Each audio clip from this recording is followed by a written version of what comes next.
সুপ্রিয় দর্শক, আজ আমাদের মাঝে উপস্থিত রয়েছেন ব্যবসায়ী ও জাপান বিএনপির সহসভাপতি বাদশা খান শওকত। শুভ সকাল, কেমন আছেন? আসসালামু আলাইকুম। আলহামদুলিল্লাহ ভালো আছি। জি, আপনি ব্যবসার সাথে যুক্ত হয়েছেন, কত বছর ধরে বিজনেসে রয়েছেন এবং এই সেক্টরে আসার কারণটা কি? প্রথম থেকে বলতে গেলে আমি এই যখন ছাত্র জীবনে জাপানে যখন যাই তখন এটার প্রতি আমাদের যে অপশনটা ছিল পার্ট টাইম জব করার, তো এটা আমাদের রেস্টুরেন্টই করতে হয়। আচ্ছা। হ্যাঁ, তো সেখান থেকেই এটার প্রতি আমার একটা যে ভালোবাসা, একটা মায়া, যেটাই বলে, আমি তো আর এই বাংলাদেশ থেকে শিখে যাইনি। তো ওখান থেকে যখন শিখছি এগুলি, তখন এটার প্রতি আমার এক্সট্রা একটা মায়া জন্মাইছে কিংবা আগ্রহ জন্মাইছে। সেখান থেকেই মনে করে শুরু করা আমার। এখন আপনি রেস্টুরেন্টের বিজনেস করছেন। জি। কেমন যাচ্ছে রেস্টুরেন্টের বিজনেস? আলহামদুলিল্লাহ ভালো যাচ্ছে। করোনার আগে অনেক ভালো ছিল। এখন আপনারা সবাই জানেন এটা শুধু জাপান না কিংবা বাংলাদেশ না, সারা বিশ্বে এখন ফুডের ভ্যালু অনেক বেড়ে গেছে। হ্যাঁ, চাহিদা বেড়েছে, কিন্তু ফুডের কষ্ট বেড়ে গেছে। তো এই কারণে করোনার পরে এটা যেহেতু মানে খুবই মানে হাইলি বেড়ে গেছে, 2-3 গুণ বেড়ে গেছে। কিন্তু আমরা জাপানের পরিপ্রেক্ষিতে আমরা কিন্তু দাম কিন্তু বাড়াতে পারি না। আমরা এত দাম বেড়ে গেছে, হয়তো 200 টাকাটা 400 টাকা হয়ে গেছে, কিন্তু আমি ফুড বিক্রি করতেছি 50 টাকার, এটা 60 টাকা করার সঙ্গে সঙ্গে করার কোনো অপশন নেই। তো এখন আলহামদুলিল্লাহ, তারপরে আলহামদুলিল্লাহ আমরা ভালো আছি। আচ্ছা, ফুডের কথা যেহেতু এসেছে, আমরা কিন্তু এখন দেখতে পারি যে আসলে সবাই খেতে খুব পছন্দ করে, ডেফিনেটলি পেট শান্তি তো সব শান্তি। এবং রেস্টুরেন্টের বিজনেসটা ধুমিয়ে এখন চলছে, আসলে খুব জমজমাট চলছে। কিন্তু আমরা কিন্তু থিম কেন্দ্রিক আসলে রেস্টুরেন্টগুলো দেখতে পাচ্ছি, যেমন কোরিয়ান, ইটালিয়ান, চাইনিজ বা যদি বলি জাপানিজ, যেসব খাবারগুলো রয়েছে ট্রেন্ডি, সেগুলো কিন্তু আসলে মানুষ একটু হুমড়ি খেয়েই যান এবং একটু আরো বেশি আসলে বুঝার জন্য যান এবং টেস্ট করার জন্য যান সেই ক্ষেত্রে।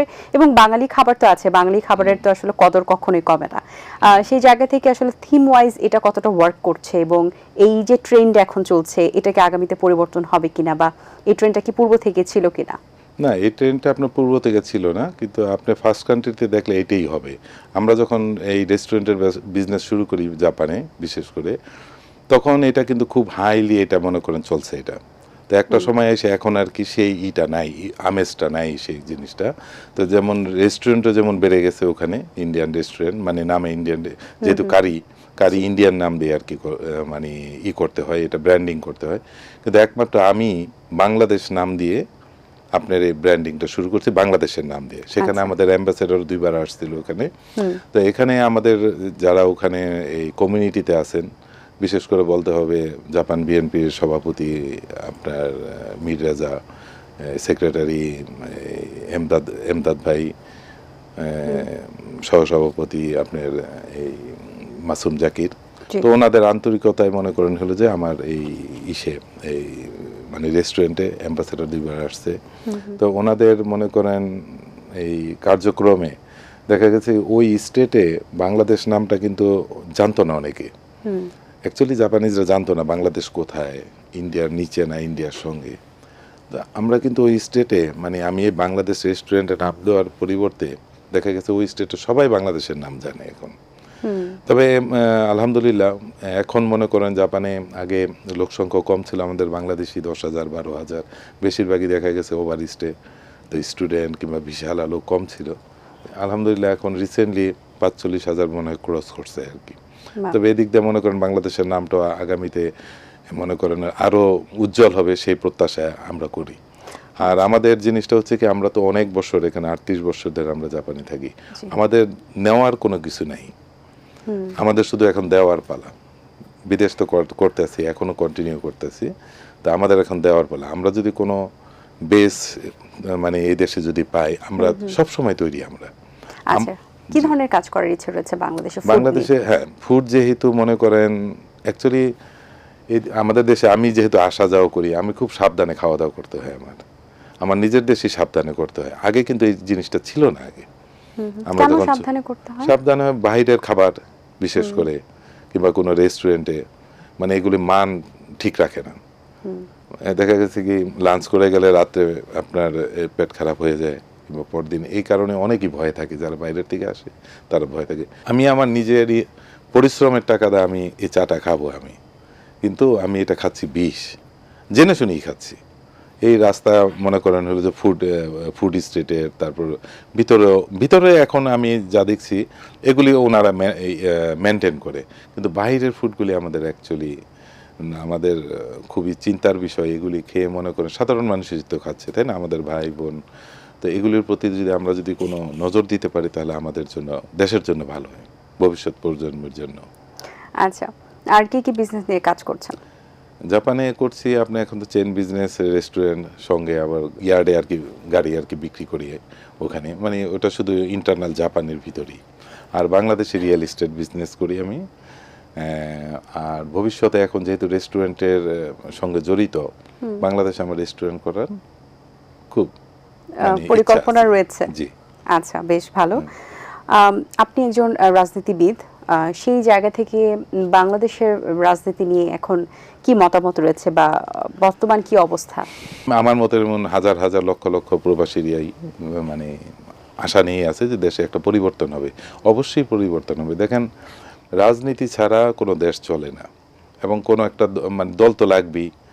দেখেন, এই 25শে ডিসেম্বর তারেক রহমান আসার পরে বাংলাদেশের প্রেক্ষাপটটাই পাল্টাই গেছে। আমরা চাই এই তারেক রহমানের নেতৃত্বে আমরা আমাদের যে পরিকল্পনা, আমরা যারা বাইরে থাকি, আমরা দিতে চাই, আমরা নিতে আসি না। আমরা দেওয়ার জন্য আমাদের এই লিডার মানে যদি আমাদের নির্দেশ দেয়, আমরা সেইভাবে আমরা কাজ করার জন্য প্রস্তুত আছি। কিন্তু আমি এই কথাটা জোর দিয়ে বলতে চাই, আমাদের একটু সুযোগ দেওয়া হোক। আমরা নিতে আসি না প্রবাসীরা, আমরা দেওয়ার জন্য।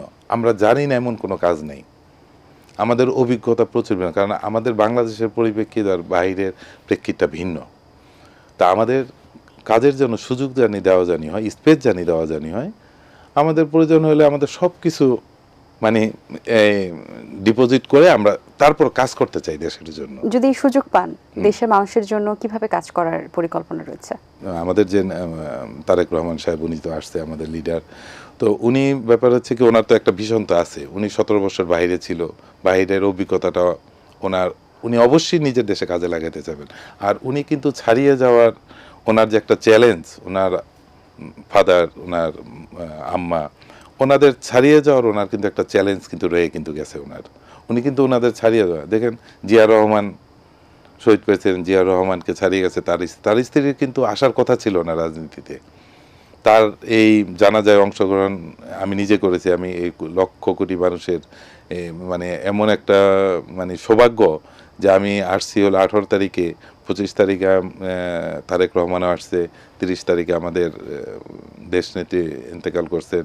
তো এখানে যে জানাজাটা যে উপস্থিতি, এত লোকের উপস্থিতি আমার জীবনে আমি ভবিষ্যতে পাবো কিনা আমি যেটা রেকর্ড হয়েছে। আসলে বাংলাদেশে যখন আপনি জাপানে যান, বাংলাদেশের কোন জিনিসটা আপনি সবচেয়ে বেশি মিস করেন? অ্যাকচুয়ালি দেখেন, আমি না, প্রতিটা প্রবাসী সব কিছু মিস করে।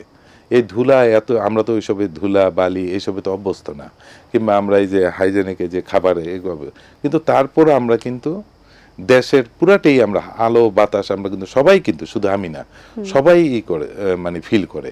তবে সবাইকে একটু মনে করেন হলো যে যারা প্রবাসে থাকে তাদেরকে একটু মনে করেন নেক নজরে আর কি দেখার জন্য আমি দেশবাসী, তারপর মানে আমাদের যে সরকার, তাদেরকে আমি আন্তরিকভাবে মানে অনুরোধ করব, তাদের জানি একটু জানি মনে করেন এয়ারপোর্ট বলেন বা এখানে আসলে বিজনেস করে। কারণ তারা যদি মনে করেন বিজনেস না করে, একটা বিদেশে এসে কিন্তু এখানে বিজনেস করবে না। এটা কিন্তু মাথায় রাখবে, এটা কিন্তু রিয়েলিটি এটা। আর যারাই আসবে তারা কিন্তু এই দেশের ভালোর জন্য আসবে না। আমি আসব, কারণ এখানে আমার নারীর টান আছে, মাতৃভূমি এখানে আমি কিন্তু করব। আমি ওই বিদেশে এসে কিন্তু করবো না। আপনাকে আমাকে কিন্তু তারা উন্নতি করে দিয়ে চলে যাবে না। উন্নতিটা করতে হলে আমাদের সবাই কম্বিনেশন করে উন্নতিটা করতে হবে। তবে সেই আশাটা আছে, যেহেতু জনাব তারেক রহমান আসছেন, হ্যাঁ, আমরা সেই আশায় আছি।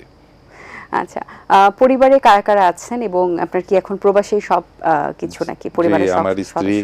আমার স্ত্রী 2 ছেলে। বড় ছেলে এই বছর গ্রাজুয়েশন করে জবে ঢুকছে জাপানি, ওখানেই জব করে। আর ছোট ছেলে ইউনিভার্সিটিতে ফার্স্ট ইয়ারে আছে।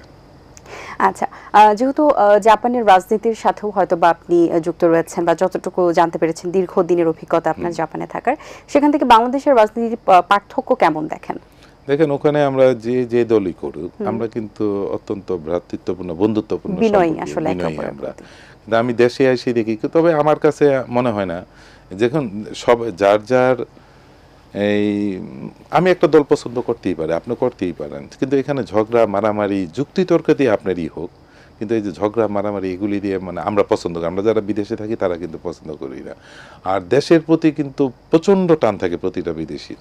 দেশের খারাপ যে কোনো আপনারা তো মনে করেন দেশে থাকলে আমি টিভিও দেখি না, কিন্তু ওখানে কিন্তু মানুষ কিন্তু সেকেন্ডে সেকেন্ডে সময় পেলেই দেশের সংবাদ দেশের সংবাদ সবাই দেখে। তার মানে বুঝতে পারছেন যে কতটুকু টানে থাকে তারা। শুধু আমি না, এমন কোটি কোটি, আপনি গেলে আপনিও করবেন। আচ্ছা, আপনি যেহেতু দীর্ঘদিন ধরে জাপানে আছেন, বাংলাদেশে এখন আছেন, এসেছেন, বাংলাদেশের কোনো কিছু নিয়ে জাপানিজ শব্দে আসলে জাপানিজ ল্যাঙ্গুয়েজে আপনার কাছ থেকে কিছু শুনতে চাই, আসলে কতটুকু রপ্ত করতে পেরেছেন জাপানিজ ল্যাঙ্গুয়েজ? আমি যেহেতু মনে করেন আমি আপনার সঙ্গে যতটুকু ইন্টারভিউ দিলাম এটা পুরাটাই বলতে পারবো। আচ্ছা, আমাদের চায়ের চুমুক অনুষ্ঠানে কিছু একটু বলুন। বাংলানো খোঁচাগাও হন্তনি ওইশি সেকাইচি ওইশি, মানে বাংলাদেশের চা অত্যন্ত মজা, মানে বিশ্বের শ্রেষ্ঠ, মানে বিশ্বের শ্রেষ্ঠ আর কি। ধন্যবাদ আপনাকে। আপনাকে অসংখ্য ধন্যবাদ। আচ্ছা, জাপানিজ যে ফুড আইটেমগুলো রয়েছে তার মধ্যে কোন ফুডটা আপনার ব্যক্তিগতভাবে অনেক পছন্দের? জাপানিজ ফুড, দেখেন জাপানিজ ফুড আমরা যারা জাপানে থাকি তাদের সবারই মানে কম বেশি ভালো লাগবে।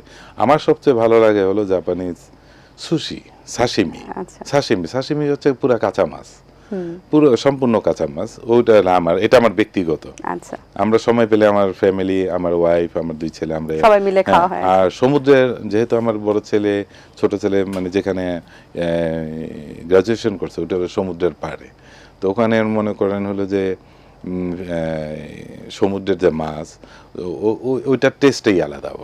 মানে আপনার টাটকা জিনিসের যেমন টেস্ট আলাদা থাকে না, অবশ্য জাপানের আপনার সব জায়গায় একই টেস্ট পাবেন, মানে কোনো আমাদের দেশের মতো এত পচায় মানে একটু করে আর কি, মানে ওখানে খাওয়া দাওয়া করে না। আচ্ছা, আচ্ছা, অবসর সময় কি করা হয়? অবসর সময় আমি বেশি ঘুরতে পছন্দ করি। আচ্ছা, অবসর সময় আমি সময় পেলেই ঘুরি।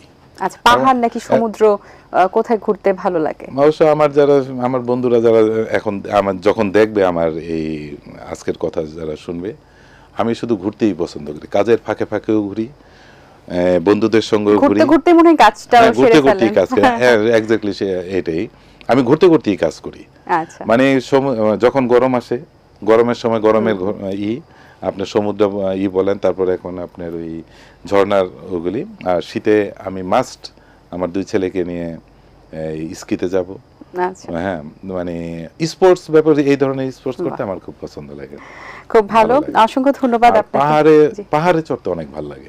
পাহাড়ের যে সৌন্দর্য এটা মনে করেন আপনাকে বর্ণনা করা যাবে না, এত সুন্দর, বিশেষ করে জাপানের পাহাড়। আপনাদেরকে সবাইকে আমন্ত্রণ জানালাম। হ্যাঁ, অবশ্যই সুন্দর, আমি কিন্তু গিয়েছি। আমি কিন্তু ওই মানে যদিও প্রবাসে থাকি কিন্তু আমি বাংলাদেশের অনেক জায়গায় গিয়েছি, আমি নিজে ড্রাইভ করে গিয়েছি আমি। আচ্ছা, কত বছর আপনার প্রবাসী জীবন?